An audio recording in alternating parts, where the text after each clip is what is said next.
around here. There's a bunch of crooks around here. You ain't supposed to be in that job, boy. Get out of there, man. No, that's a total no, man. I come in. Is my salary going up? The Bahamian people got to wake up. This is my 5 cents and I approve this message.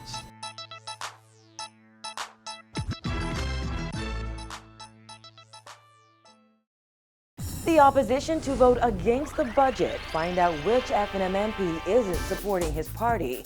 Marios pays BEC $100,000, the Governor General to demit office, plus robbers shoot a man and set a house on fire. We've got those stories and a whole lot more tonight. I'm Bonnie Toot and NV12 starts now.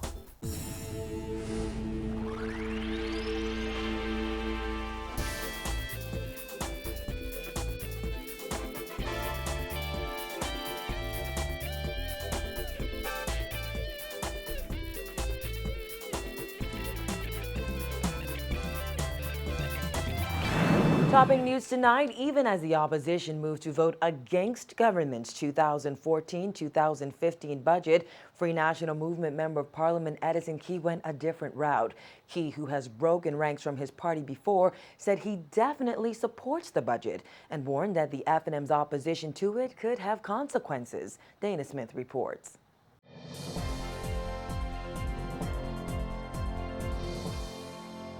Central and South Abaco MP Edison Key said he will not be voting against the budget alongside his fellow party members. He said such a move is not in the best interest of the country and could have serious repercussions.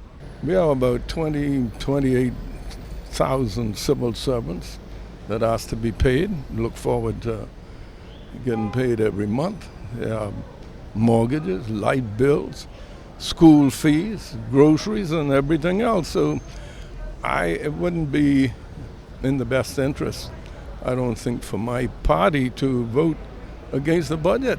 Opposition leader Hubert Minnis said in the House of Assembly last night the opposition will vote against the 2014-2015 budget, which he dubbed as a betrayal of every hope and expectation of the Bahamian people. Well, he explained this morning the budget includes salaries for public servants, and to go against the budget, you'd be going against civil servants being paid.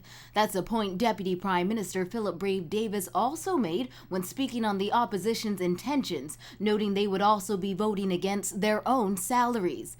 Key also pointed out the budget includes allocations for various developments, including projects in his constituency. The minister last night, Minister of Works, Mr. Davis, announced projects in my area. So how do I go back, vote against it, and then the people look at me as their representative trying to get things done and vote against the budget? I don't think that would make any sense at all. Key said he had informed Minnis and his fellow party members he will not join the opposition's latest move. In fact, Key said he tried to warn them. Key said the PLP could use this to gain political mileage. Well, I explained to them in the meeting that this could have tremendous repercussions for the party because you know, for 30,000 or 28,000 civil servants, naturally that needs to be paid monthly. I think the government, the PLP, will look at this as something to gain mileage, political mileage, and I tried in my best way I could to persuade them that I didn't think it was the right thing to do.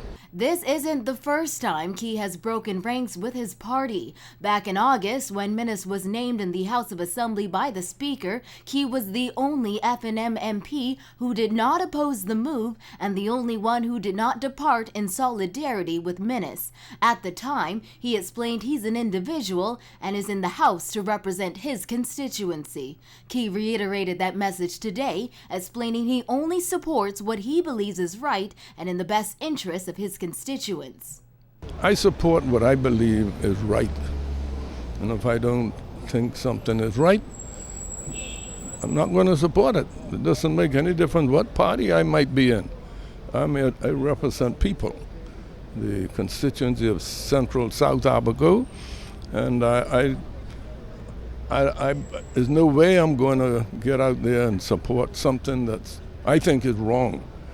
because they put me here, and I think they expect me to do the right thing. The FNM's move won't be the first time that the opposition has voted against a budget. The PLP did it in 2011.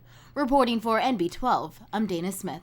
Governor General Sir Arthur Folkes is expected to demit office next month after serving as this country's head of state for 4 years. Prime Minister Christie announced in the House of Assembly today Sir Arthur and his wife will travel to London this Saturday to pay a farewell visit to the Queen and demit office on July 8th. A new Governor General will be sworn in at noon on that day.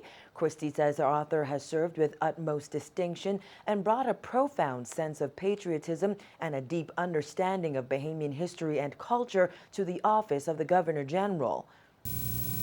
His love for country and his dedication to the Bahamian people were consistently evident in all that he did. Moreover, he served with great dignity, with complete impartiality, and with a sincere warmth for all of his fellow citizens, irrespective of social station or political affiliation. In this regard, he was ably assisted by his dear wife, Her Excellency Joan Folkes, who is deserving of the highest commendation as well.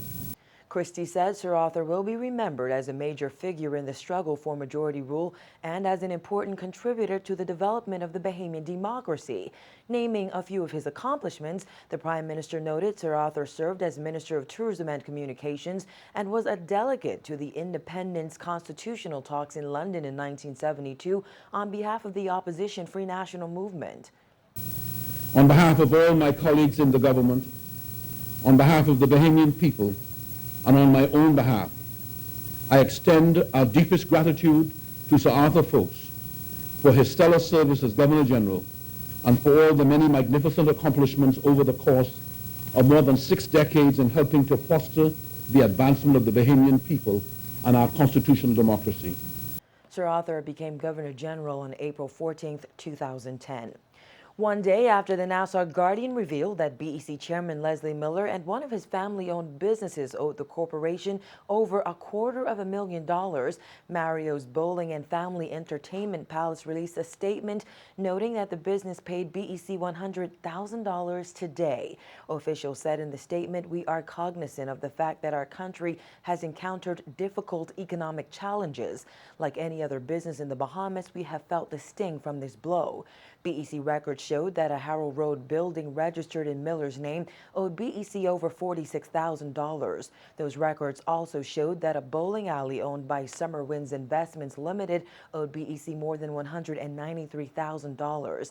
Deputy Prime Minister Philip Brave Davis said yesterday he was disappointed to learn that Miller still owed the corporation and said he directed Miller to bring his accounts up to date. From the courts, a 33-year-old man was found guilty today of raping his 65-year-old mother. He was accused of forcing himself on his mom for almost 6 hours on the morning of January 10, 2012, in the bedroom they shared. However, his attorney, Dorsey McPhee, sought to convince jurors yesterday that his client was suffering from a rare medical condition known as sexsomnia or sleep sex. He will be sentenced on August 8th. Camp Road residents say they are living in fear after masked gunmen reportedly broke into the home of an elderly Haitian woman, shot her boyfriend, and torched their 3-bedroom wooden structure. Neighbors tell us robbers assumed the house was empty and broke in hours after the woman was taken into custody during an immigration raid in the area.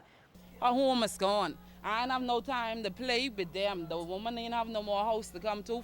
This flimsy shell is all that's left of a 3-bedroom home after gunmen reportedly broke in during the early morning hours and set it on fire. Police say a man was home alone at 5 this morning when robbers forced their way in, shot him in the leg, torched the small wooden structure, and fled the scene. They look outside, they see smoke. They come running fast, they see when they stop and they reach close to the house start catching. So all this happened only because the woman get carried and the niggas know, one was home. And the man, he say, the people who rob him, chuck him or shoot him, put him out the house, and then burn the house down. Police say the victim is in hospital in stable condition. Neighbors who withheld their identities out of fear of being targeted say they believe robbers invaded the home after word spread through Kemp Road that immigration officers picked up the elderly Haitian woman who lives here. It has me very frightened because I live so close to her, and if they could do with her, what about me? I work, I have funds, I have reliable stuff, laptops and stuff. If they could do with her, much less me. And I mean, this community has been a small community for so long, and everybody pulled together. I can't see somebody doing that to one of their own. And I call her our own because she's there for everybody. When I say everybody, I don't think nobody in this community could say that she's never been there for them. The Haitian woman, identified by residents as Therese, has reportedly lived on St. James Road for about 4 years and made money collecting beer bottles and cooking for neighbors. However, they say all she has left are a burnt stove and refrigerator and ruined clothes that litter the ground. Like her 2 grandchildren, they come to her every day. I mean, the children, they ain't got no place to go no more. All the clothes. Why burn down the house?